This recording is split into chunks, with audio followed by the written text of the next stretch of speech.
ప్రభునందు అత్యంత ప్రియులైనటువంటి మా ప్రియులందరికీ ప్రభునామన మీకు మా శుభావందనాలు తెలియజేస్తున్నాం. ఇది మన యొక్క బైబిల్ పఠనము, పరిశుద్ధ గ్రంథం బైబిల్ను ఆధారం చేసుకొని కార్యారంభం కంటే కార్యాంతము మేలైనటువంటి భాగాన్ని అనుసరించి ఆరంభము అంతము ఈ వచనాన్ని ఆధారం చేసుకొని మన ప్రభువు ఇశ్రాయేలు యొక్క ప్రజలకు ఇచ్చినటువంటి యొక్క ధర్మశాస్త్రాన్ని గురించినటువంటి విషయాలు కొన్ని దినం నుంచి మనం తలస్తున్నాం. ధర్మశాస్త్రంలో దేవుని ప్రజలు దేవుని కొరకు ఏ విధంగా జీవించాలా, ఈ ప్రపంచంలో వారు ఒక మాదిరికరమైన వారుగా వాళ్ళకందరికీ గుర్తింపు సత్యవంతులుగా వారు జీవించాలి. ఆకాశంలో ఎన్ని నక్షత్రాలు ఉన్నా సూర్యుడు చంద్రుడు ఏ విధంగా చూడగానే కనబడతారో ఈ ప్రపంచంలో ఉన్నటువంటి సర్వ మానవులలో యూదా ఇశ్రాయేలు ప్రజలు ఒక ప్రత్యేకమైనటువంటి వారుగా ఉండడానికి దేవుడు వారికి వారు దేవుని బిడ్డలని, వారికి ధర్మము, న్యాయము, సత్యము ఉన్నది, యథార్థవంతులు, దేవుని బిడ్డలు ఈ విధంగా ఉండాలి, దేవుడు ఇలాంటి వాడు, వారికి న్యాయాన్ని ఇచ్చని గుర్తు చేయడం కొరకు మాదిరికరమైనటువంటి వారుగా దేవుడు వారిని ఏర్పరచుకున్నాడు. కాబట్టి పిల్లారా, వారు ఏ విధంగా ఉండాలి అనేటువంటి విషయానికి వారికి ధర్మ విధులను దేవుడు ఇచ్చినాడు. ఈ దినమును కూడా నిర్గమకాండము 21వ అధ్యాయము 21, 33, 34 వచనాలు. ఒకడు గోతి మీది కప్పు తీయుట వలన లేక ఒకడు గొయ్యి తవ్వి దాని కప్పకపోవుట వలన దానిలో ఎద్దైనను గాడిదైనను పడిన ఎడల ఆ గోతి కామందులు ఆ నష్టము అచ్చుకొనవలను, వాటి యజమానునికి సొమ్ము ఇయ్యవలను, చచ్చినది వాని దగును. ఇక్కడ ఇశ్రాయేలు ప్రజలు చెప్తున్న మాట ఏంటంటే, ఒకడు గోతి తీసినాడంట, దాన్ని కప్పలే, దాన్ని భద్రం చేయలే. మనం చూస్తాం, రోడ్ల మీద పోతా ఉంటే కొన్నిసార్లు గుంటలు తీస్తారు, గుంటలు ఉంటారు, గుర్తులు పెట్టరు, తిరిగి ఇంకొకడు పడతాడు. అట్లనే ఇక్కడ కూడా ఏం చేసినారు, ఒకడు గోతి తీసిండు కానీ ఆ గోతిని కప్పలే. దాంట్లో ఎద్దు కానీ గాడిద కానీ ఏది పడ్డా, ఒకవేళ మనిషి పడ్డా కూడా ఎట్లుంటుంది చెప్పండి. అందుకని పడ్డా దాని యొక్క బాధ్యత, ఏ నష్టము ఆ గోతి కామందే కట్టాల. గోతి కామంది ఏం చేయాలంట, పడిన ఎడల ఆ గోతి కామందులు ఆ నష్టం అచ్చుకునే వాళ్ళను, వాటి యజమానికి సొమ్ము ఇవ్వవలను, అది చచ్చింది వాడిని అవుతుంది. కాబట్టి గమనించండి, గోతులు తీయడము, దాన్ని పూడ్చుకోకపోవడం. గమనించండి, ఏంటిది గోతి అంటే కొంచెం మనం ఆత్మీయ అవగాహన కలిగి చూద్దాం. శరీర సంబంధంగా లోకరీతిగా ఎక్కడైనా మనం గోతులు తీసినామా, రోడ్ల మీద కానీ ఇండ్ల కానీ ఉంటే దాన్ని భద్రం చేయడం అనేది మొదటిది మనం గుర్తుపెట్టుకుందాం. ఆత్మీయంగా కూడా మనము చాలా మంది గోతుల్లో వాడడానికి ఎద్దులు పడుతున్నాయి అంటే, గొర్రెలు పడుతున్నాయి అంటే, ఎద్దులు గొర్రెలు ఇంతకుముందు పైన భాగంలో ఎద్దులను గురించి చూసినాము, గొర్రెలను గురించి కూడా చూసినాము. కాబట్టి ఎద్దులు పడుతున్నాయి. కాబట్టి ఏంటి ఎద్దులు, ఏంది గొయ్యి అని అంటే, బైబిల్ ప్రకారంగా గోతులు అనేటి మాటకు వస్తే దీనికి ఇంకొక భాష మనము కల్పించవచ్చు. గోతికి ఇంకోటి ఏంటంటే గొయ్యి అంటారు. కాబట్టి ఇక్కడే రాయబడుతుంది గొయ్యి అని ఉంది. ఇంకోటి గుంట కూడా అనొచ్చు. గుంట తీసేస్తారు. కొన్ని ప్రాంతాలను బట్టి భాషలు, కొన్ని గుంట తీసినారండి, గుంట బూడవలేదు. కాబట్టి ఏమైనాడు, బైబిల్లో ఈ మాట కూడా రాయబడి ఉంటుంది. కీర్తనలు గమనించండి, గుంటలు కొన్ని విషయాలు ఉన్నాయి, కొన్ని విషయాలు నేను మీకు గుర్తు చేయాలని తలస్తూ ఉన్నాం. కీర్తనల గ్రంథము 5వ అధ్యాయం, కీర్తనలు 5లో చాలా గుంటలను గురించి ఉన్నాయి. కానీ మీరు తలంచండి, తర్వాత నేను కొన్ని విషయాలు మీ అవగాహన కొరకు నేను ఈ మాటను తీసుకొని రావాలని తలస్తూ ఉన్నాను. గమనించండి, కీర్తనలు 5:9, వారి నోట యథార్థత లేదు, వారి అంతరంగము నాశనకరమైన గుంట, వారి కంఠము తెరిచిన సమాధి, వారు నాలుకతో ఇచ్చకములు ఆడు. చెప్పండి, గుంట ఏంది? వారి అంతరంగం. ఇది పెద్ద గుంట, మోసకరమైనటువంటి గుంట అని మనకు తెలుసు. అందుకనే గుంట తీసినారంట. ఆ గుంటలో మోసకరమైన జీవితంలో ఎంతమందో పడేటువంటి వాళ్ళుగా ఉన్నారు. అదే 7:15లో ఏం రాయబడి ఉంది అని అంటే, యెహోవా న్యాయ విధి 7వ అధ్యాయము 7:15, వాడు గుంట తవ్వి దాన్ని లోతుగా చేసి ఉన్నాడు. తాను తవ్విన గుంటలో తానే పడిపోయినంట. ఈ రోజుల్లో మనుషులను చిక్కించుకోవడానికి కొరకు రకరకాల గుంటలు తవ్వుతున్నారు. పాపం అది అర్థం కావడంలే. జమానాలో ఉండే ఏనుగులను పట్టాలంటే వాళ్ళ కింద గుంటలు తవ్వి దాని మీద ఏదైనా కప్పేస్తాయి, వచ్చి అందులో పడిపోతాయి. అట్లనే ఈ రోజుల్లో మనుషులకు కొరకు గుంటలు తవ్వే వాళ్ళు ఉన్నారు. జాగ్రత్త, గుంట తవ్వి కప్పపోతే అక్కడనేమో గుంటలో పడ్డటువంటిది ఏదైతే ఉందో దాని యజమానుడు, గుంట తవ్వినోడు బాధ్యత వహించాలి. ఇక్కడ నీవు కూడా గుంటలు తవ్వి అనేకులను గుంటలో పడేస్తున్నావా? నీవే బాధ్యునివి. కాబట్టి నీవే ఈ యొక్క గుంట గురించి విషయాలు చాలా రాయబడ్డాయి, కానీ నేను కొన్ని విషయాలు నేను మీకు అట్లా గుర్తు చేయాలని తలస్తూ ఉన్నాను. గమనించండి.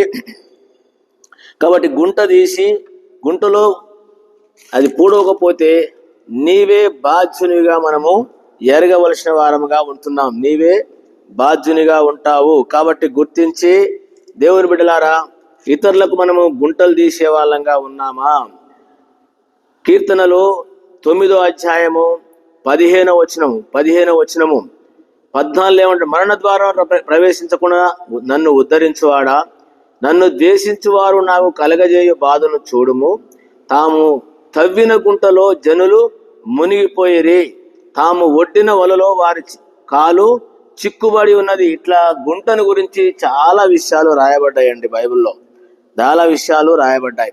కాబట్టి గుంట ఏంటిదనంటే, మనము ఇతరులను తవ్వించడానికి, పడిపోవడానికి, వాళ్ళను మనం వలలో గుంటలో వేసుకోవడానికి గుంటలు తవ్వుతున్నాము. యుక్తి ఉపాయాలు, మోసకరమైనటువంటి విషయాలను గుంటలు తవ్వి ఏం చేస్తా ఉన్నారంట?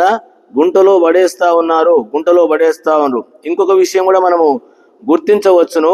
ఇదే అధ్యాయ కీర్తనలలో 35లో 7లో కూడా ఒక భాగం రాయబడి. అందుకనే గుంటలు అనేటువంటి విషయాలు చాలా ఉన్నాయి. విషయం చాలా ఉన్నాయి. కాబట్టి మనం ఏ విధంగా ఉంటున్నామో మనము ఎరగవలసిన వారముగా ఉంటున్నాం. నాశనం చేయకుండా. కాబట్టి ఇక్కడ విడిపించుము అని అంటాడు. దేవుని బిడ్డలారా, 35:7 నన్ను పట్టుకొనవలనని వారు నిర్నిమిత్తముగా గుంటలో తమ వల ఒడ్డిరి, నా ప్రాణము తీయవలనని నిర్నిమిత్తముగా గుంట తవ్విరి. వారికి తెలియకుండా చేటు వారి మీదకి వచ్చును గాక, తాను ఒడ్డిన వలలోనే చిక్కుబడుదురు గాక వారి చేటు. ఎవరు?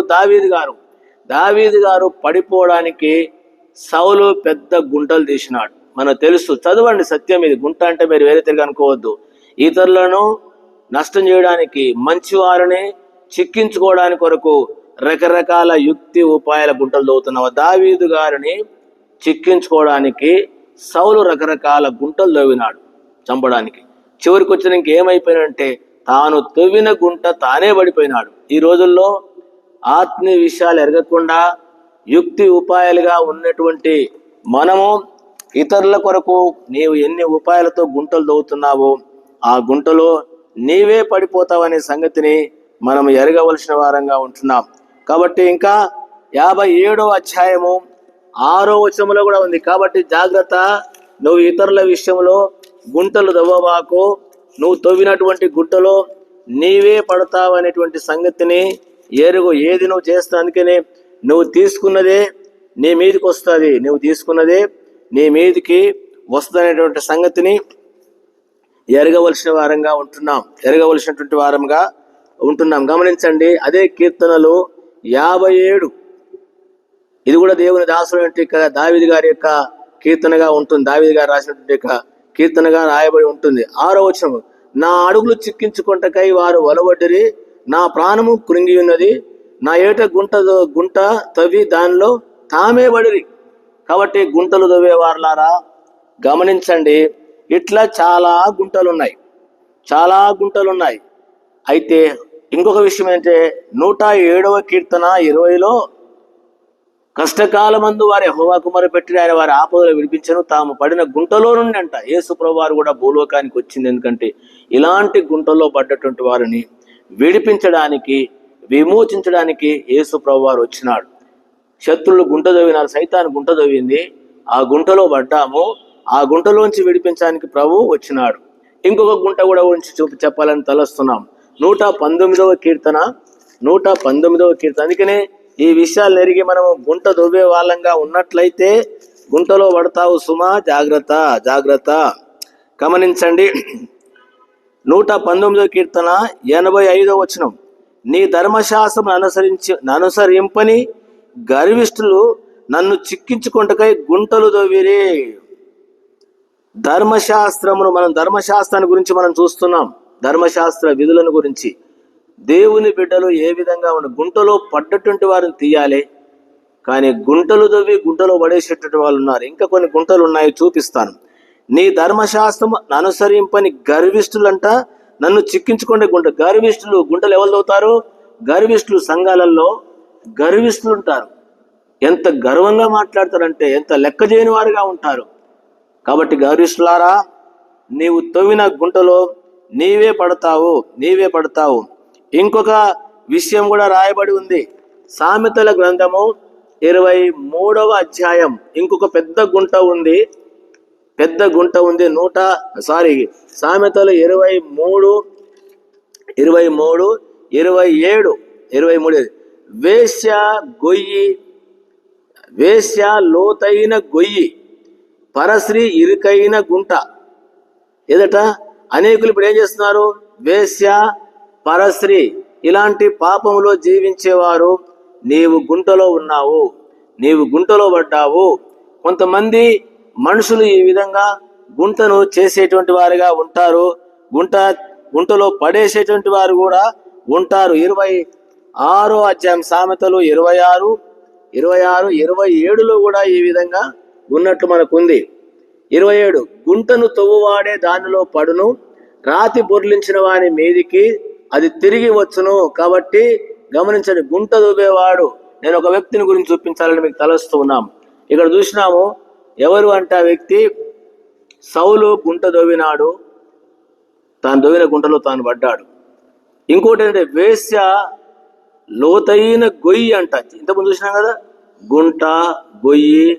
కాబట్టి ఇవన్నీ గోతి, ఇవన్నీ. కాబట్టి గమనించండి, ఇక్కడ మనం ఒక విషయాన్ని మనము చూడగలం. ప్రకటన గ్రంథంలో ఒక సంఘాన్ని గురించినటువంటి విషయములు మనకు రాయబడ్డాయి. ప్రకటన గ్రంథము 2వ అధ్యాయము పెర్గమలో సంఘానికి రాస్తున్నాడు. 14వ వచనం. అయినను నేను నీ మీద కొన్ని తప్పిదములు మోపవలసి ఉన్నది. అవేమనగా విగ్రహములకు బలి ఇచ్చిన వాటి తిన్నట్లు, జారత్వము చేయనట్లు, ఇశ్రాయేలుకు ఉరియొడ్డుమని బాలాకునకు నేర్పిన బిలాము బోధ అనుసరించేవారు నీలో ఉన్నారు. ఇప్పుడు ఎవరు? బాలాకునకట బిలాము ఏం బోధించినాడంటే ఇశ్రాయేల్ విషయంలో ఉరియొడ్డినాడు, గుంట దవ్వినాడు. ఏమని? జారత్వం చేయనట్లు. మీరు చదవండి, సంఖ్యాకాండంలో ఇశ్రాయేళ్ల దగ్గరికి, దేవుని ప్రజల దగ్గరికి బిలాము చెప్పినటువంటి బోధన అనుసరించి బాలాకు వాళ్ళ యొక్క స్త్రీలను పంపితే వాళ్ళు ఏమైపోయినారంటే స్త్రీలతో పాపం చేసి దాంట్లో పడి గొప్ప మంది చనిపోయినటువంటి విషయము మనకు తెలుసు. సంఖ్యాకాండంలో ఈ విషయము వ్రాయబడి ఉంటుంది. ఇదే విషయాన్ని పౌలు గారు అంటాడు 10వ అధ్యాయము. వారు వ్యభిచరించి ఏమైనారంట? చనిపోయినారని చెప్పేసి 1 కొరింథీ పత్రిక 10వ అధ్యాయంలో ఉంటుంది. కాబట్టి ప్రియులారా, గమనించండి, మనము గుంటలు చూసినాం. ప్రతి వాని హృదయం గుంట. ఇంకోటి ఏంటంటే, గుంట అంటే యుక్తి ఉపాయాలతోటి ఇతరులను మన యొక్క గుంటలో, అంటే మన గుంటలో పడేసుకుంటున్నాము. గుంటలో పడేస్తూ నష్టపరుస్తున్నావా? నీవు దవ్విన గుంట నీవే పడతావు, ఎవరిని ఏం చేయలేము. దానికి సౌలును చూపించినాం. దావీదు కొరకు గుంట దవ్వినాడు. ఇంకొక గుంట ఏంటంటే వేశ్య జీవితం, పరశ్రీ యొక్క జీవితం, వ్యభిచారులు. ఇది కూడా పెద్ద గుంట. ఈ గుంటలో పడ్డ వాడు నాశనమడం తప్ప ఇంకేం ఉండదు. దాంట్లో పడ్డాడు, నష్టపోయినాడు. ఒకవేళ అనుకోవచ్చు మనం, గుంట వేశ్య పెద్ద గుంట లేక గొయ్యి అని రాయబడి ఉంది. సంసోను దాంట్లో పడ్డాడు, దేవుని కృపను బట్టి నష్టపోయినాడు, కానీ బతికినాడు, క్షమాపణ దొరికింది. ఇంకా ఇలాంటి గుంటలో పడ్డావా? నీ స్నేహితుడో, నీ పొరుగువాడో, ఎవడో, నీ బంధువో ఆ గుంటలో వేసినాడా నిన్ను, దానికి వాడు బాధ్యుడు, పడ్డ నీవు కూడా నష్టపోతావు. అందుకని ఈ విషయాన్ని అడగండి. కాబట్టి ఇంకోటి ఏంటి, తప్పుడు బోధలు చేయబాకండి. బిలాము బోధ చేసినాడు సంఘాలలో.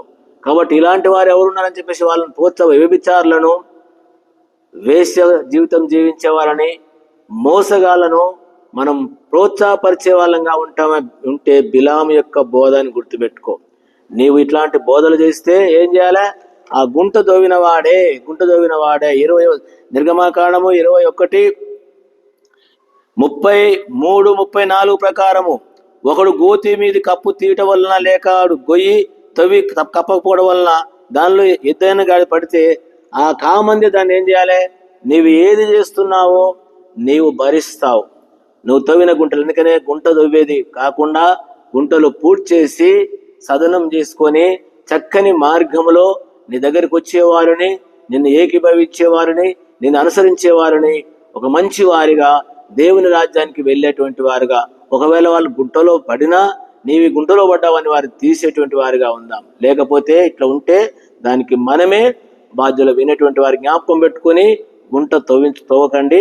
తవ్వితే బిలాం లాగా, సౌలు లాగా మనమే పడిపోతాం. కాబట్టి అట్లా ఉండకుండా ప్రభువు గుంటలో నుంచి బయట తీసుకొచ్చినాడు. మనం కూడా మన వంతు మేరకు మనం ఆ విధంగా చేసి ప్రభు దగ్గర ప్రతిఫలం పొందేవారంగా ఉందాం. కార్యారంభం కంటే కార్యాంతము మేలు.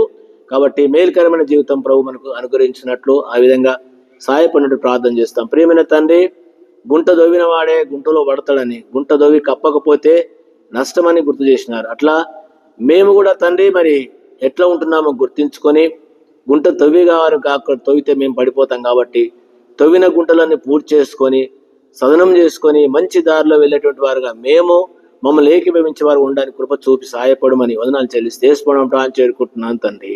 ఆమెన్. మన తనే దేవుని యొక్క ప్రేమ, మన ప్రభువైన యేసుక్రీస్తు కృప, పరిశుద్ధాత్మ సహవాసం మనందరి తోడై ఉండును గాక. ఆమెన్.